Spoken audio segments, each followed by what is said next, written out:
Yeah, Nambole after dark or slightly before dark here at the Rugby Africa Cup 2025 Rugby World Cup qualifier. Very many games happened today. We'll give them their due justice later on in this discussion, but the major focus is the Uganda Rugby Cranes falling short against Kenya, 24-32. I wouldn't want to call it a somber mood, but it's quite heartbreaking defeat to lose that one. But Caesar, what do you have to say about this game? Mixed feelings, really. At the beginning of in the preparation of RAC, we kept on hitting at a bad start, avoiding a bad start. But in this game, we held our own. And I felt like because we were holding very well, we were going to have the momentum going into the rest of the match. But then a freaky penalty miss when the penalty taker was timed out, and I don't know whether that affected us in a way, but then it took us back to the usual going down and trying to,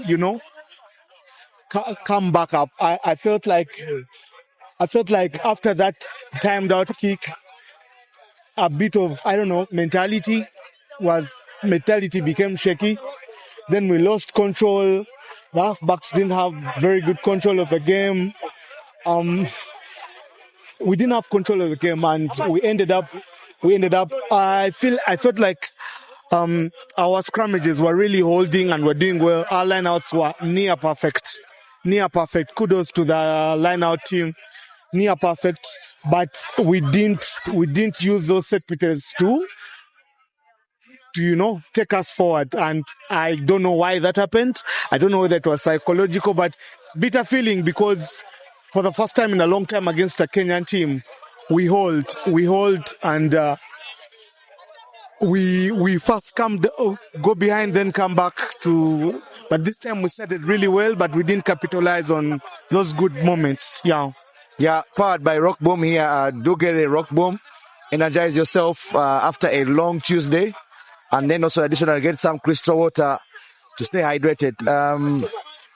Allow me to... No, you introduce yourself and you tell me your thoughts about the game.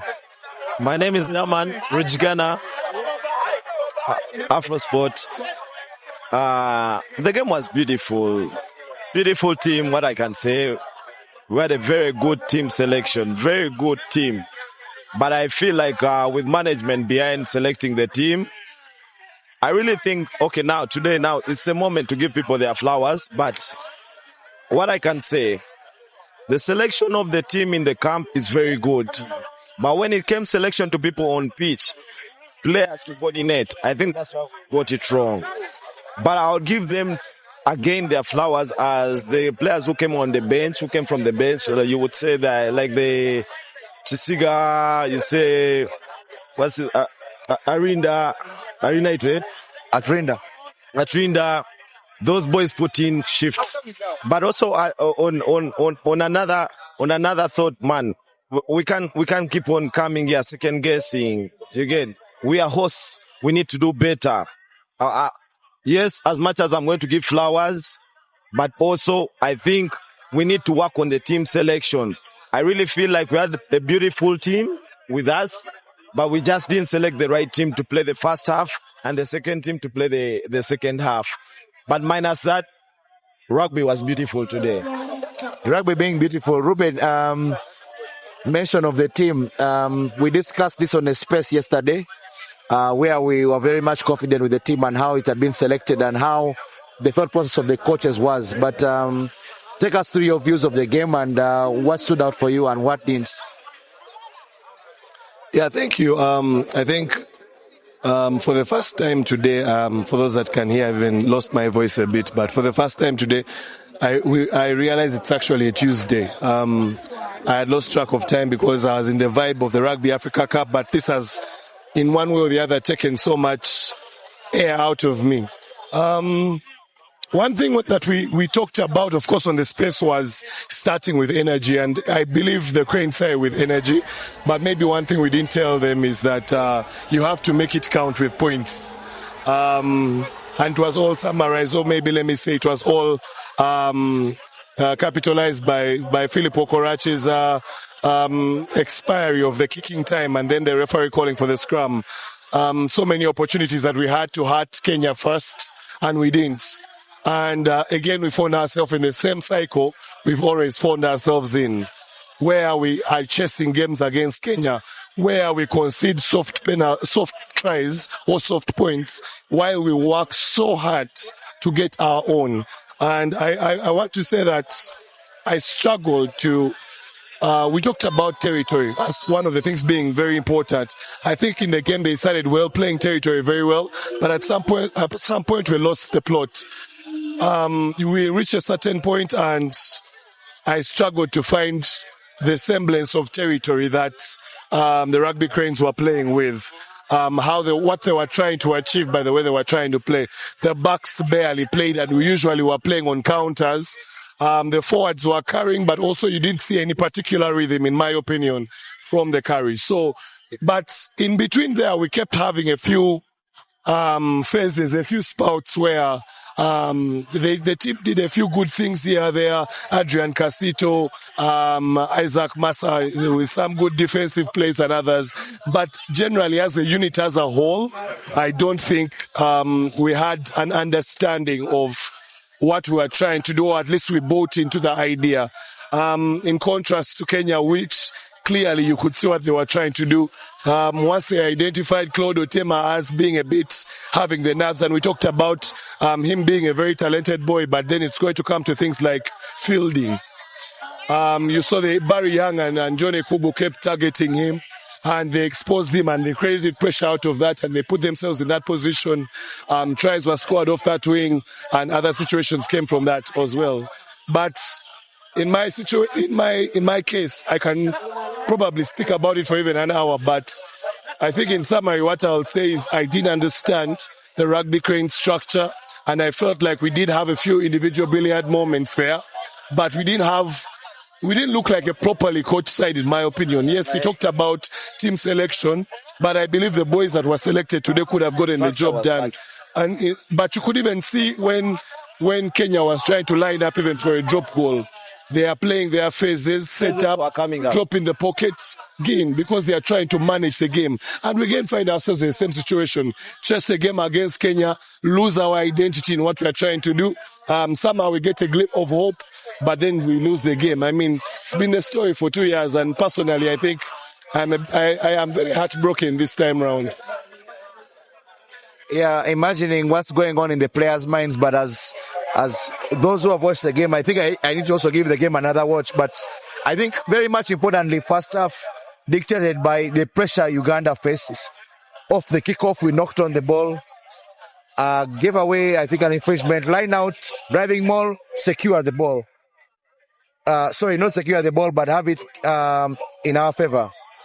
Off good defense. And for 15 minutes, we had the game playing well. I think the issue was from that kick that was missed by Philip. I wonder why that happened. And then the lack of structure outside in open play, particularly. As Ruben said, emphasis on brilliance as opposed to structure. 9, 10, 12. We needed to see that structure there in open play. Kind of missing in the first half. And then second half, we had to rely on too much individual moments to try and bring a team back. But in your view, where do the Cranes go from this? Me, honestly, what I think, judging from the Kenya side, we need to be more structured. As watching the game of Namibia, phases need to go in. Our scrum half needs to feed the back line, not to carry more, but feed the back line. We are more of a running team. Like half of our team is half the sevens team that has just been off late.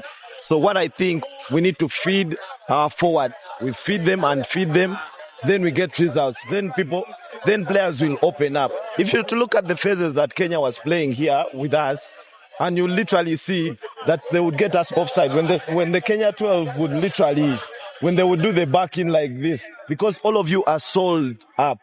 You know they are going to do what? They are going to go with the forwards. Yet they are coming back inside. We are not selling a product now. all we are doing what is obvious rugby. Yeah.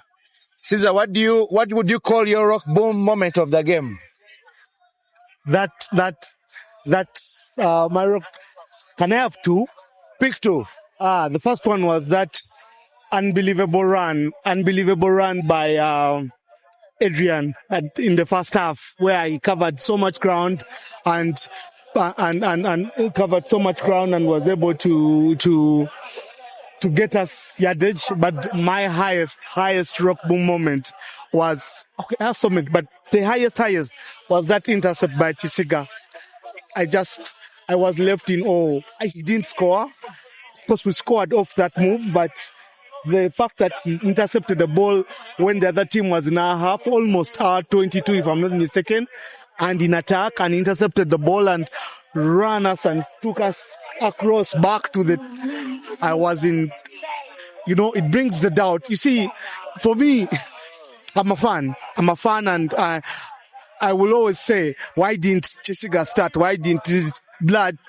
You never know. Maybe on another day he wouldn't have done well, and then we will say he would have started and not done well, and the same question would have asked. So I don't want to go into those, but those two moments for me were really nice. But just to mention my rock boom player, Dexy. Hey, am I allowed to say Dexy? Frank Shidega. That man put in a shape, sir. There's a ball where they took us and he flung himself and tackled that. Anyway, that boy, watch out for that boy. Boy's going to play. Yeah, that was my moment. Yeah, obviously, catching up with the fans and their views on this game. Another fan here, can you introduce yourself and tell us what stood out for you in the game or what didn't work out for you in the game? Robert Joe. My name's? Robert. Yes, Robert Joe. The game was a fair test for us, but I believe it didn't stand out to be what we expected. We expected a win, of course, but I should say what stood out for me positively is the momentum that we got deep into second half. It was a very good moment, actually. To an extent that I feel what really stood out to be a bad moment for me is that when the momentum had been picked, because actually we picked momentum twice. The first time we picked momentum and then coaches subbed the forwards. You get? So once the forwards were subbed, Kenya managed to escape a bit in terms of points. So I should say it was not a good test for me, but then I should say that run from Chisiga from the 5 into the other 5 and then us scoring the points, it was a very good thing. And then we picked on momentum from there for the second time. But again, we lost the momentum when we knocked on, I think. I don't want to mention the player, but yeah, it wasn't a very good test for me. But anyway, we pick up from there. Yeah, so, Ruben, very many lessons to learn in this one, but we play Morocco, as I've been told, just subject to confirmation. But what do you have to say about that game going into this one and that one? And what needs to be done better? Because first and foremost, emphasis is on trying to remain in Tier 1A. So we need to win, and it would be good for us to win on match day 2, because on match day 3, if we don't win on match day 2, match day 3 becomes one with a lot of pressure. But I think just refining some combinations here and there is something that's very key. We need to look at the half-back pairing, in my opinion, wasn't gelling very well. You have a number 9 that wants to also be dominant, and then you have a number 10 that's also trying to exert themselves. I don't think they worked in full unison, in full sync. Maybe they need to either work on that or maybe have a change in combinations. The centers, I believe that they can also assert themselves better. The centers as well, They didn't get enough ball. We didn't see any go forward ball from them, and we need to see the back line work a lot more. Also, we had a lot of turnovers against us in open play. Support play was a bit slow to get to the ruck, so we need to also work on that. But aside from that, it all goes back to structure and everything. How do we make sure that the structure works properly? How do we make sure that the support play is working well? How do we make sure that we are playing the right territory, playing in the right areas? We need to remind ourselves that we're not the biggest side and stop playing from our half. But then also, I still believe it goes back to one thing. The half-back combination needs to sync. It wasn't in sync today. Yes, Aaron had very good up and unders and box kicks for territory that gave us some momentum. Aredo did some things as well individually, but as a combination of our playmakers, they were not in sync. Yeah, sync, not in sync. That is going to be very important this Sunday as we try to stay in the tier of African top rugby nations. To sum up his point, I believe most of the key the key pairings, apart from Maido and Santos, today was the first time they were playing. That is Aaron and Aredo, then Massa and Ian. It was the first time they were, because if you watch the test games, there was no time for most of the pairings to be tested, apart from the forwards, and of which you've seen the forwards. Actually, I think this has been for me, it has been the best pairing for the forwards for I think for like the past 3 years. That is Fad and Santos. It's really worked. That's why it's actually when they were subbed, Kenya scored 14 points. Just 5, actually not even more than 5. I think it was like 4 minutes after that sub, 14 points. 2 scrum downs, pushed 14 points. So I should say, I don't know, maybe it was the wrong time for subbing. Of course, yes, we're in the 5, but I think with time, I believe the center pairing will pick up, and maybe the scrum half and fly half pairing. Well, you have heard it from those who have watched the game. We'll be here on Sunday. Do look out for our preview and review show coming up this week, and keep it rock boom, keep it Fatcast Podcast. Thank you.